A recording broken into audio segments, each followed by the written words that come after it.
अंधेरे की परछाइयां, नई शुरुआत। आरव को अपने नए फ्लैट में शिफ्ट हुए कुछ ही दिन हुए थे। यह फ्लैट शहर के बाहरी इलाके में था, लेकिन सस्ता और अच्छा था। काम की व्यस्तता के कारण उसे ज्यादा ध्यान देने का मौका नहीं मिला, लेकिन उसके पड़ोसी उसे अजीब निगाहों से देखते थे।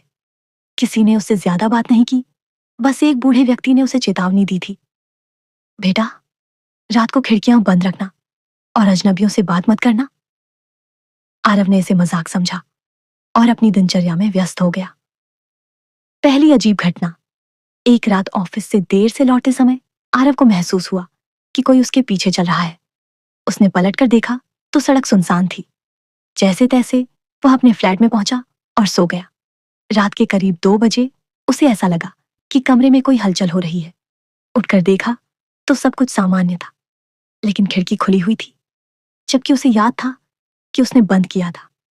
अगली रात फिर वही हुआ। उसे खिड़की खुली मिली और इस बार उसे एक धीमी फुसफुसाहट भी सुनाई दी।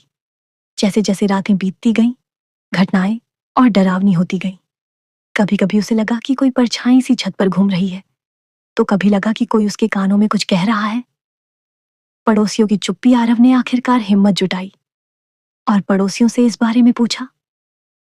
सभी ने बात टाल दी, लेकिन उसी बूढ़े आदमी ने धीरे से कहा, यह जगह शापित है बेटा। यहां पहले एक लड़की रहा करती थी। उसने इसी कमरे में आत्महत्या कर ली थी। कहते हैं उसकी आत्मा अब भी यहां भटक रही है। आरव को यकीन नहीं हुआ, लेकिन उसके साथ हो रही घटनाएं कुछ और ही इशारा कर रही थी। भूतिया अनुभव। एक रात आरव ने कैमरा ऑन करके सोने का फैसला किया। सुबह जब उसने फुटेज चेक किया तो उसकी रीढ़ की हड्डी में सिहरन दौड़ गई। रात के 3 बजे कमरे में एक धुंधली परछाई दिख रही थी, जो धीरे धीरे उसके बिस्तर के पास आई और फिर गायब हो गई। अब आरव को यकीन हो गया कि कुछ तो गड़बड़ है। अगली रात उसने अपने दोस्त को बुलाया और दोनों ने जागकर रात बिताने का फैसला किया। 3 बजे के आसपास अचानक कमरे की लाइट बंद हो गई और खिड़की जोर से खुल गई।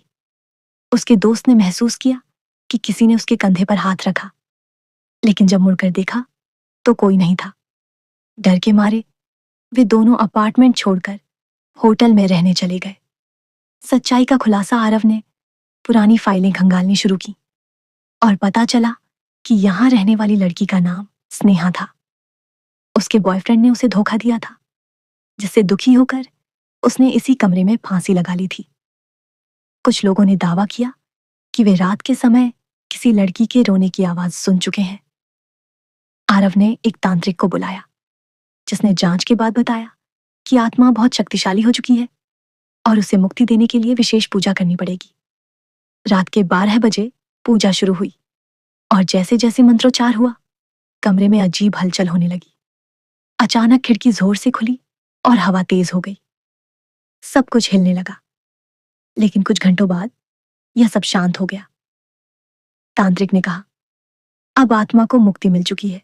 शांति की ओर उस घटना के बाद आरव ने फ्लैट बदल लिया, लेकिन उसने महसूस किया कि अब उसे किसी अज्ञात ताकत की उपस्थिति महसूस नहीं होती।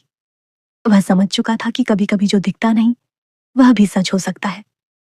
अब वह अंधेरे से नहीं डरता था, क्योंकि उसने अंधेरे की परछाइयों को करीब से देख लिया था।